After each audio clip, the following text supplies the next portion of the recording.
Chapter 2. Mr. Bennet was among the earliest of those who waited on Mr. Bingley. He had always intended to visit him, though to the last always assuring his wife that he should not go. Until the evening after the visit was paid, she had no knowledge of it. It was then disclosed in the following manner. Observing her second daughter employed in trimming a hat, he suddenly addressed her with, "I hope Mr. Bingley will like it, Lizzie." "We are not in a way to know what Mr. Bingley likes," said her mother resentfully, "since we are not to visit." "But you forget, mamma," said Elizabeth, "that we shall meet him at the assemblies, and that Mrs. Long has promised to introduce him." "I do not believe Mrs. Long will do any such thing. She has 2 nieces of her own.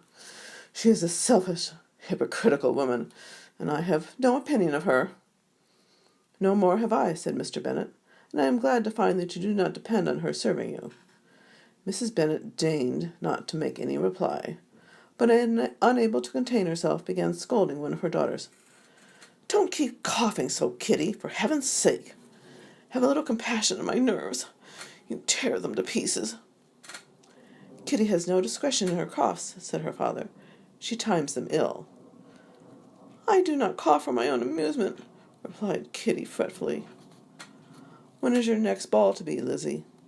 "Tomorrow fortnight."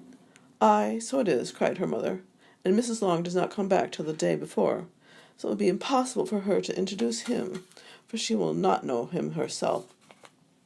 "Then, my dear, you may have the advantage of your friend, and introduce Mr. Bingley to her." "Impossible, Mr. Bennet, impossible. When I am not acquainted with him myself, how can you be so teasing?" "I honour your circumspection. A fortnight's acquaintance is certainly very little. One cannot know what a man really is by the end of a fortnight. But if we do not venture, somebody else will, and after all, Mrs. Long and her nieces must stand their chance, and therefore, as she will think it an act of kindness, if you decline the offer, I will take it on myself." The girls stared at their father. Mrs. Bennet said only, "Nonsense, nonsense." "What can be the meaning of that emphatic exclamation?" cried he. "Do you consider the forms of introduction and the stress that is laid on them as nonsense? I cannot quite agree with you there. What say you, Mary? For you are a young lady of deep reflection, I know, and read great books and make extracts." Mary wished to say something very sensible, but knew not how. "While Mary is adjusting her ideas," he continued, "let us return to Mr. Bingley." "I am sick of Mr. Bingley," cried his wife. "I am sorry to hear that. But why did you not tell me so before? If I had known as much this morning, I certainly would not have called on him.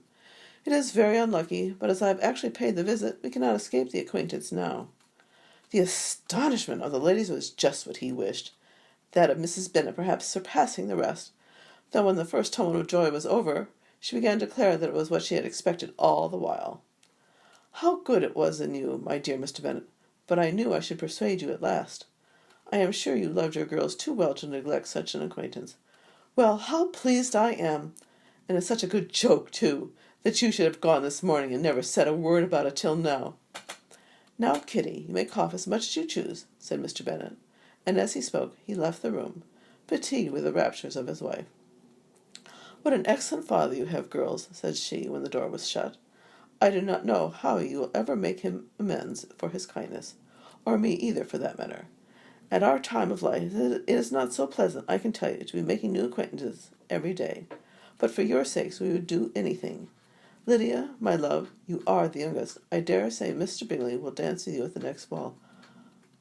"Oh," said Lydia stoutly, "I am not afraid, for though I am the youngest, I am the tallest." The rest of the evening was spent in conjecturing how soon he would return Mr. Bennet's visit, and determining when they should ask him to dinner.